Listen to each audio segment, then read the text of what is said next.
Bonjour, dans cette vidéo, je vais construire une petite tablette pour installer sur l'accoudoir d'un divan ou d'un sofa. C'est certain que ça ne s'installe pas sur tous les modèles, mais sur la plupart, on peut trouver une façon d'en installer un. Cet accessoire peut servir à mettre une tasse, un verre, un cellulaire ou tout autre objet qu'on voudrait mettre sur l'accoudoir et qui reste en place.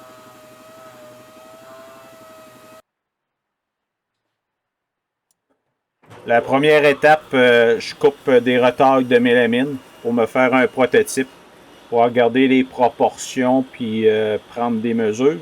Puis en même temps, de pouvoir l'essayer sur le divan en question pour être certain qu'il fasse parfaitement. Sur le grand morceau, j'ai percé 2 trous. Puis après ça, avec l'acier à ruban, j'ai fait 2 rainures. Les rainures vont servir plus tard pour l'ajustement sur le divan. Pour avoir un côté qui est fixe et un côté qui va être amovible pour l'ajuster et prendre mes mesures. Ici, j'installe les 2 écrous avec les petites griffes pour être capable plus tard de mettre un boulon.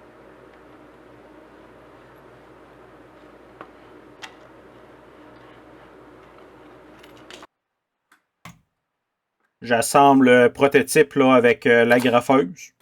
Donc, je mets quelques broches sur mes pièces.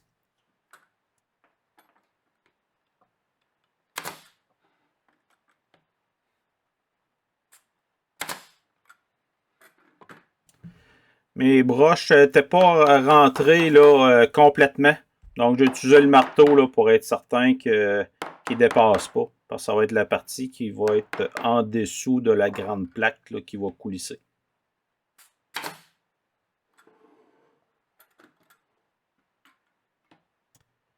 J'assemble le tout avec les boulons. Puis comme vous pouvez voir, la pièce coulisse. Malheureusement, j'ai pas pensé de filmer mon test que j'ai fait sur le divan avec mon prototype. Mais vous allez voir plus tard le résultat final avec la vraie pièce. J'avais déjà des pièces de bois en cerisier collées en panneau. Donc il me restait à le mettre selon les dimensions que j'avais besoin.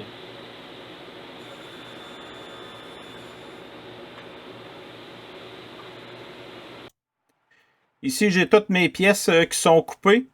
Donc, il me reste à prendre des mesures pour savoir à quel endroit que je vais faire mes trous. Puis aussi pour faire ma rainure un petit peu plus tard.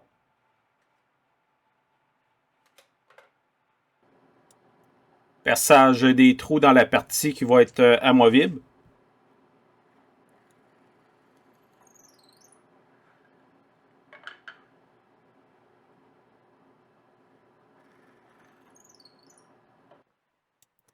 Pour aligner les trous sur mes 2 pièces, j'utilise un transfert punch. Puis comme vous pouvez voir, je ne trouvais pas mon marteau, donc j'ai pris une clé pour frapper sur le punch. Je suis limité dans la profondeur pour insérer l'écrou à visser dans ma pièce de bois. Donc, je fais un test pour la profondeur pour être certain que je ne dépasserai pas. Perçage des 3 trous de la bonne profondeur. Pour être certain que mon écrou à visser soit parti parfaitement droit, j'utilise la perceuse à colonne sans utiliser le moteur. Donc, je tourne à la main en donnant une pression vers le bas pour que les premiers filets poignent dans la pièce de bois. Après ça, j'insère un outil à l'intérieur de l'écrou à visser. J'utilise une clé pour terminer de la visser complètement.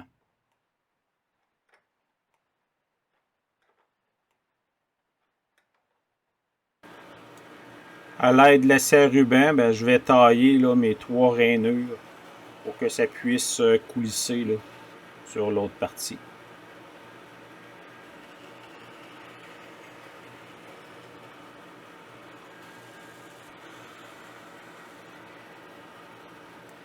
Rendu à la 3e rainure, je me suis aperçu que j'aurais dû faire mes lignes de l'autre côté. pour être capable d'utiliser mon guide à ondelets là, normalement.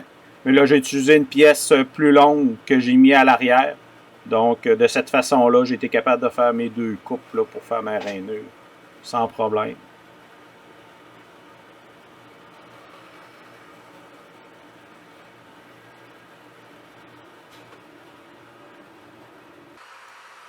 J'utilise mon Festool Domino pour faire mon assemblage de mes pièces.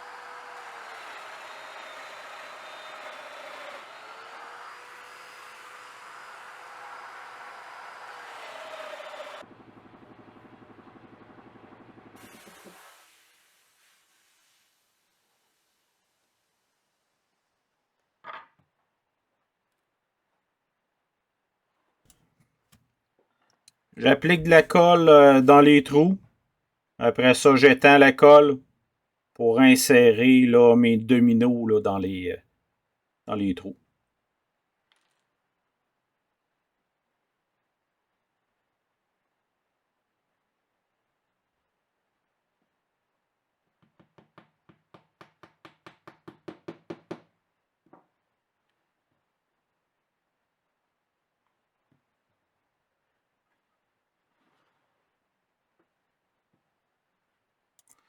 Assemblage des 2 pièces avec les dominos.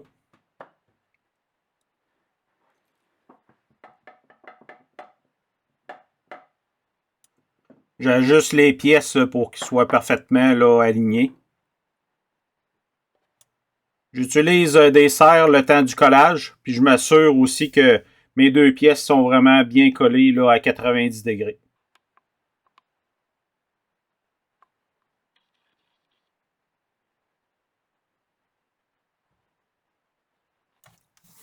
Je fais la même chose avec la pièce amovible. Donc, je mets de la colle, je mets mes dominos, j'assemble le tout.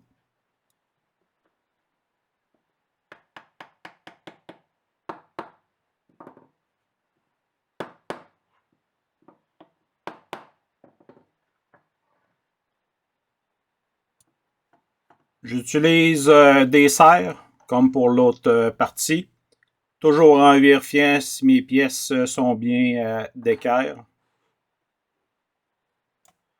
Lorsque j'avais fait mon test avec mon prototype, je m'étais aperçu que le dessus de la tablette là, était toujours en angle. Il n'était pas vraiment de niveau. Donc, j'ai décidé de mettre une petite languette de bois là, pour que ça fasse un espacement. Puis de cette façon-là, ça devrait corriger la tablette qui n'était pas au niveau.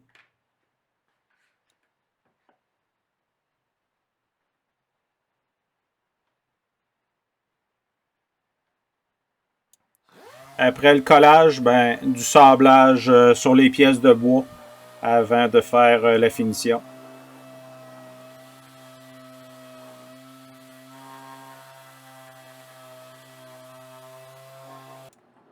Perçage d'un trou de 3 pouces pour l'emplacement là, pour mettre un verre ou une tasse.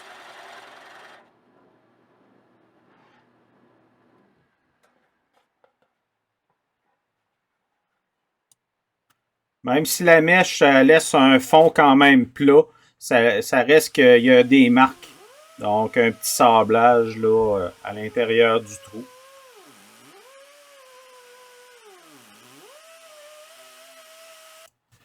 J'aimais pas le trou que la mèche avait laissé là, dans le fond du trou pour la tasse.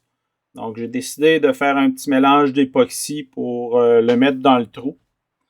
Mais après que ça aille sécher, là, ça a gardé une marque blanche à l'intérieur du trou qui en avait plus épais. Donc j'ai recommencé avec une autre méthode.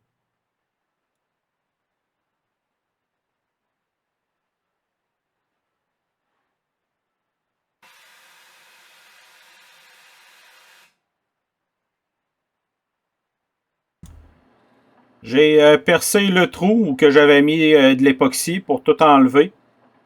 Puis par la suite, là, je vais mettre un goujon là, taper pour cacher le trou. J'utilise une mèche pour bouchon taper. J'en fais plusieurs là, dans ma pièce de bois là, parce que souvent il y en a qui cassent là, quand on veut les défaire. J'utilise l'acier ruban là, pour séparer mes bouchons de ma pièce de bois. Comme ici, le premier, là, j'avais pas coupé assez proche. Donc il n'était pas tombé. Un peu de colle dans le trou et alentour du bouchon. Et quelques coups là, de maillet pour le rentrer en place.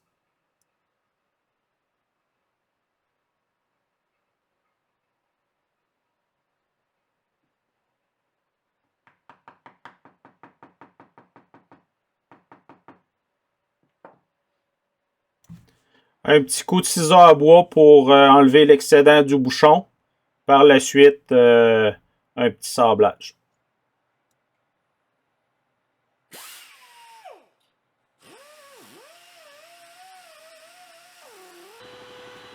J'arrondis les arêtes là, avec une toupie avec une mèche corderon.